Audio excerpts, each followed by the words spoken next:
Но когда я читаю Библию, когда я слышу Слово Божие в церкви, Божие утешения, они приходят в мое сердце. Бог утешает, Бог говорит мне, и радость приходит в мое сердце.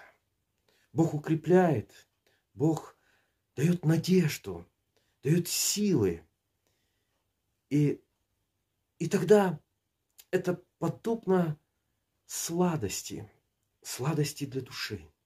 Это дает радость. От Бога приходит благодать. И тогда все возможно перенести, пройти и не стать жертвой этих плохих обстоятельств, но быть в радости,